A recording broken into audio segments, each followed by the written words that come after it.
Ontem a terra rachou na Venezuela, magnitude 7,5. Prédios inteiros vieram ao chão em segundos. Eu quero te fazer uma pergunta que vai mudar a forma como você olha para qualquer construção pelo resto da vida. Porque dois prédios no mesmo terremoto, na mesma rua, um ao lado do outro, um vira pó e o outro fica de pé, sem nenhuma rachadura. A resposta não está na natureza, está na engenharia. E hoje eu vou te mostrar isso aqui do começo ao fim. Alô vocês, tudo bem? Aqui é Aki Martins, engenheiro civil, especialista em construção financiada e regularização imobiliária. E esse canal é onde a gente fala de obra sem enrolação. Engenharia traduzida para todo mundo entender. E esses dias pegou todo mundo de surpresa. Eu não vim aqui dar palpite de geólogo de internet. Não vim fazer isso não. Vim te explicar com o olho de engenheiro de verdade a história completa. 1. O que exatamente aconteceu na Venezuela. 2. Porque a terra treme. A física por trás disso, sem chatice. 3. Porque logo a Venezuela. 4. O Japão, o maior laboratório de terremotos do planeta. E porque ele treme, e treme muito, e quase não cai. E 5. A parte que ninguém te conta direito. A verdade sobre o Brasil. Spoiler, viu? Não é tão tranquilo quanto te falaram. Esse vídeo é longo porque o assunto merece. Pega o café e bora. E se você chegar ao fim desse vídeo, você vai olhar para a sua própria casa de uma forma diferente. Não tem mais nada, curte, compartilha, se inscreve no canal e tamo junto.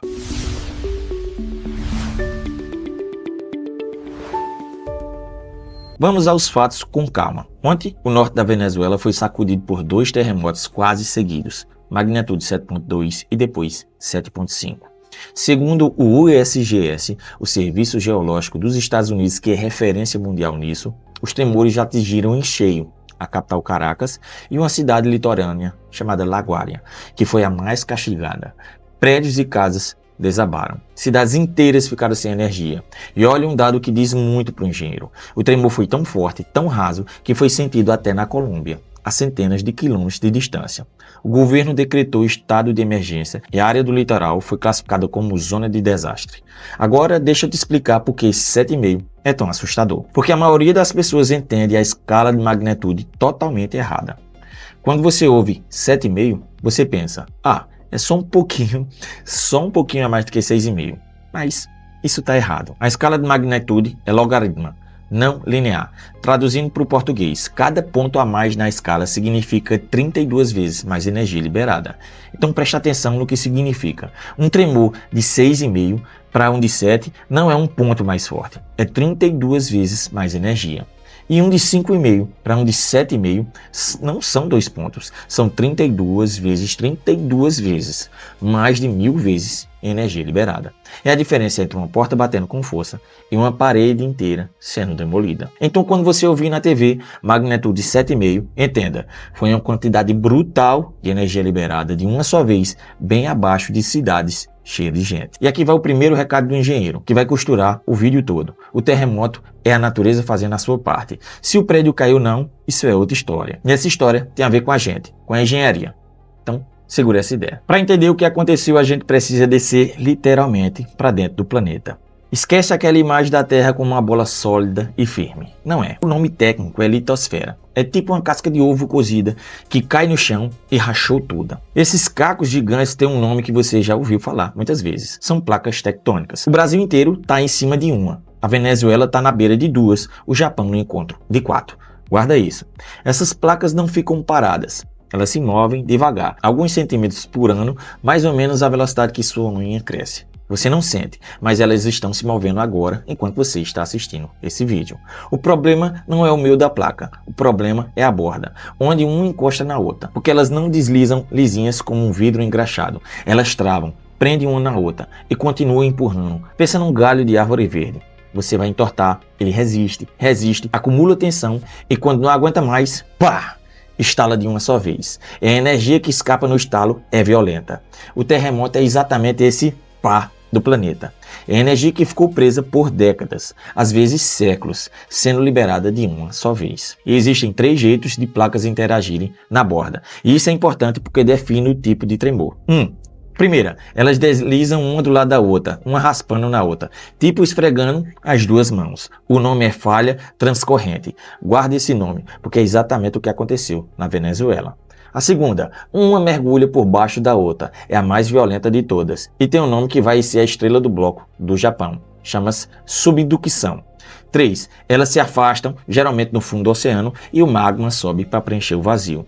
Anota a ideia. Terremoto não é castigo divino, não é azar, não é o fim do mundo. É física pura. Entendido isso, a próxima pergunta se responde sozinha. Por que logo na Venezuela? Olha o mapa da América do Sul. O Brasil, a gente já viu, está no meio de uma placa sul-americana, bem longe das bordas. Por isso, aqui é calmo.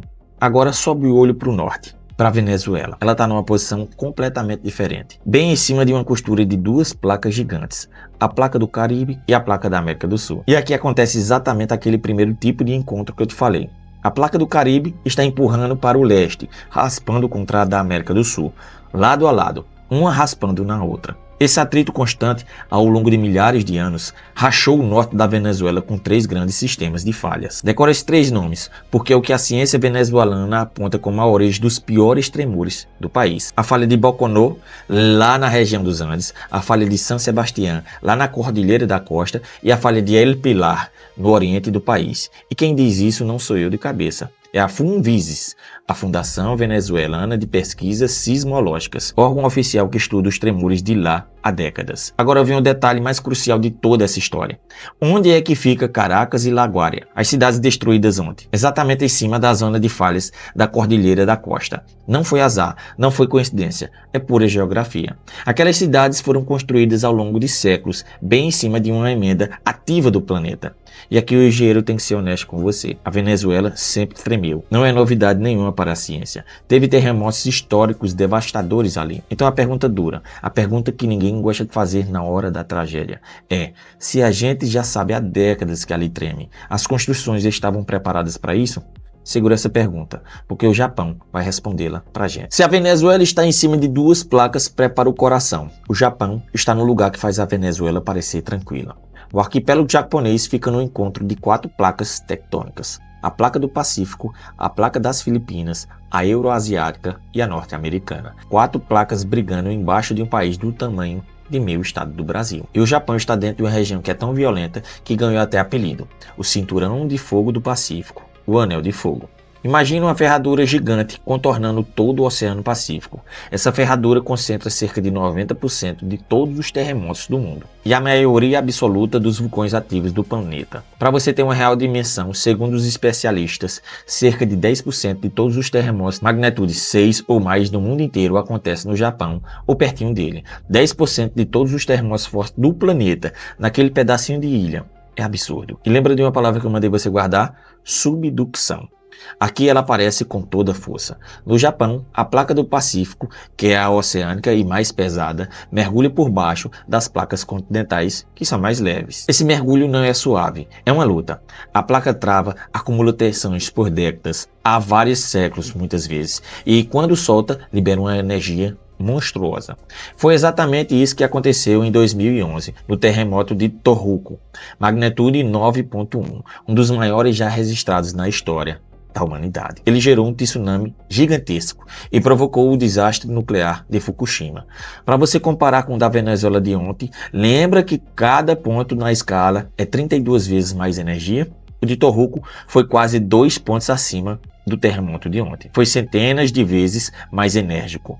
Então agora me explica uma coisa. O Japão treme infinitamente mais vezes que a Venezuela. Treme mais que qualquer lugar no mundo. Terremotos lá são rotinas.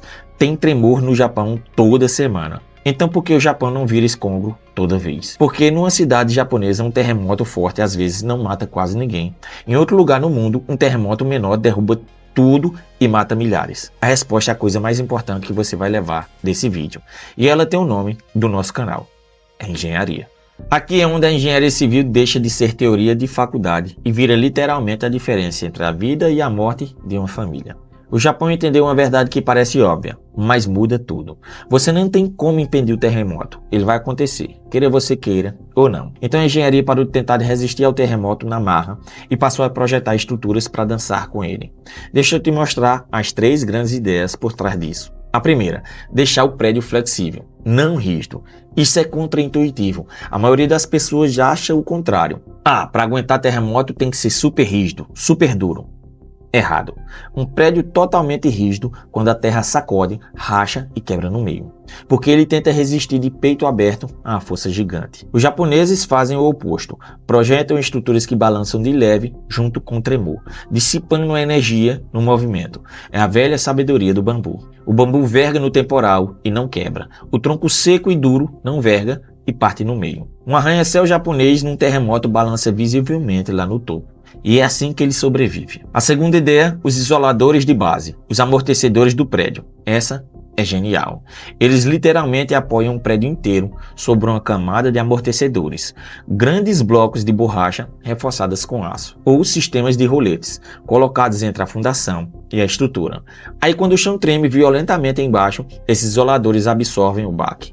E o prédio acima quase não sente. É exatamente o mesmo princípio do amortecedor do seu carro. A roda passa num buraco, mas você lá em cima sente só um leve balanço. O prédio flutua sobre o terremoto. Terceira ideia, os amortecedores de massa no topo. Nos arranha-céus mais altos, eles instalam lá no topo um peso enorme, às vezes uma esfera de centenas de toneladas, presa num sistema que faz esse peso se mover para um lado contrário ao que o prédio balança. O prédio vai para a direita, o peso vai para a esquerda. Um cancela o movimento do outro. É física aplicada em estado de arte, segurando uma torre de 300 metros como se fosse um equilibrista. E não é só a estrutura não. O Japão construiu um ecossistema inteiro de segurança, sistemas de alerta que avisam a população segundos antes das ondas mais fortes chegarem.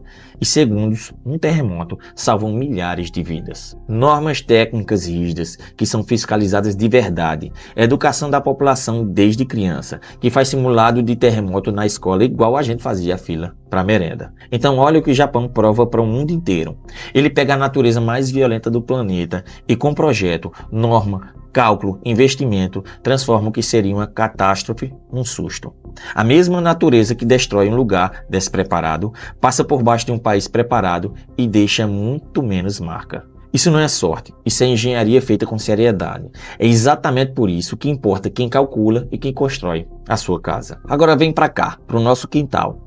E é aqui que eu preciso contar uma verdade que vai contra o que quase todo mundo acredita. A boa notícia primeiro, o Brasil fica no meio da placa sul-americana, bem longe das bordas. Por isso, a gente não tem o problema da Venezuela nem do Japão. Aqui não vai ter terremoto de 9.1. Isso, geologicamente, é praticamente impossível no nosso território.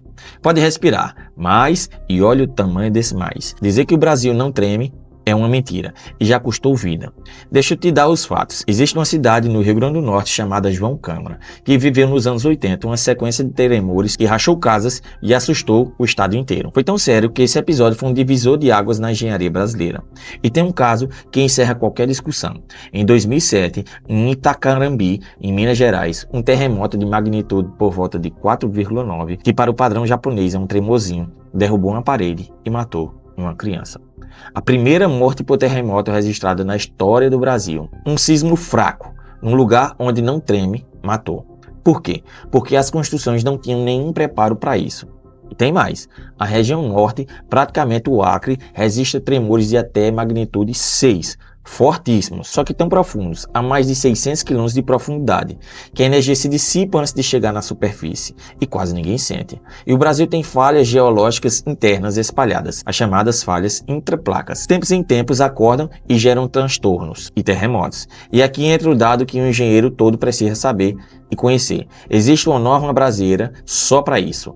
ABNT NBR 15.421, Projeto de Estrutura Resistente a Sismo, que nasceu justamente depois desses episódios e foi revisado em 2023 com um novo mapeamento sísmico do país. Ou seja, a própria engenharia brasileira reconhece oficialmente que tem riscos sísmicos em parte do território e exige projeto específico para essas zonas. Não é firula, é norma. Então a verdade honesta sobre o Brasil é essa. O nosso risco de um grande terremoto é baixo. Sim. É baixo sim, mas o risco nunca foi zero.